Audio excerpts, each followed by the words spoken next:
So andito na tayo ngayon sa Camp Sawi.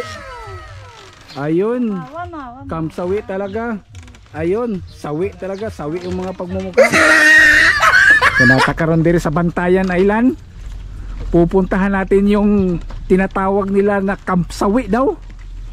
Iwan ko ba kasi magtatagalig lang ako ngayon kasi yung mga kasama ko ngayon Tagalig eh. Tagalig pala itong mga to eh. So ano yung masasabi nyo na andito kayo sa Bantayan Island mga boss? Siyempre, excited kami. Ano yung masasabi mong excited? Masaya kasi. Wala naman oh. Low tide kasi ngayon dito sa Bantayan eh. Makarating. Ha?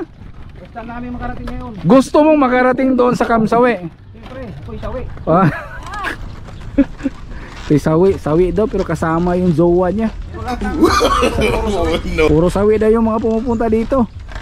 Kasi nang dahil kay Kulsa Milby, naging sawi daw tong lugar na to.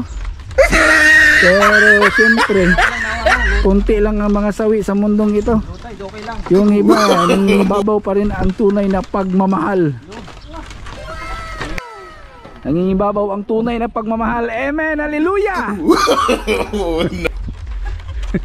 Ma'am, sandali lang po ma'am. No. Ngayon ba lang naisipan? Salamat naman para papalitan ka kagad. Palitan mo na yan kagad. No. Wag ba ma'am? Bawal po yan ma'am. Wag po yan ma'am. Ano ba yan ma'am? No. Makakasira po kayo ng ano. Wag, kumuntikilan. Talon. So what's up guys? Nata diri karon sa Kamangruban. Kauban niya muna ko si Boss Allen. So kita nga na si Boss Allen no. He is the one who is sponsored of this travel, Boss Allen. Boss Allen ang sakalam. So ito may dalawang guest kami from Manila. Andito kami ngayon sa Camp Sawi. Tinitingnan namin kung marami ba talagang relasyon na nagkakahiwalay sa lugar na to pero wala naman naghiwalay. Nagsasama naman sila ng kagandahan no? So dahil kay Samelbe naging sawi daw itong lugar na to. So ano masasabi mo boss? Ano masasabi mo boss sa tinatawag nila ng Camp Sawi? Makinig ka para hindi kita masapak boss. Sawi. Hop, isa-isa. Kaya pala tinatawag ito na sawi kasi ang daan niya ma'am hanggang dyan lang eh.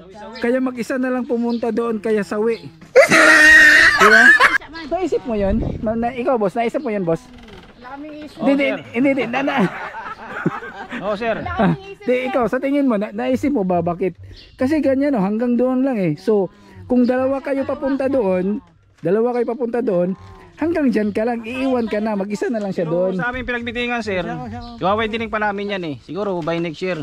Ano? Kasi ngayon ano pa eh. Medyo... Kasi kung titingnan mo, di ba? Inulong po kami sa budget sir eh. Bakit? Kung inumpisahan mo ang trabaho, dapat alam mo na kung magkano yung budget. Kaya ako na sir yung humingi ng upawanin sa inyong... Hindi kasi kaya maraming tao na lang magkakasawi sa ganyan eh. Kami diba? mga nasawi sir eh. Kaya kami huminto sa trabaho. Hindi dapat ng ganyan kasi kung titingnan mong mabuti Kaya kami lahat kaya maraming nagkakahiwalay kasi nga hindi na magkasya pag ganyan No. Okay, may nagpapicture na naman si madam Kita mo naman si madam yung pagmumukha kahit anong posing ganun pa din yung pagmumukha niya eh.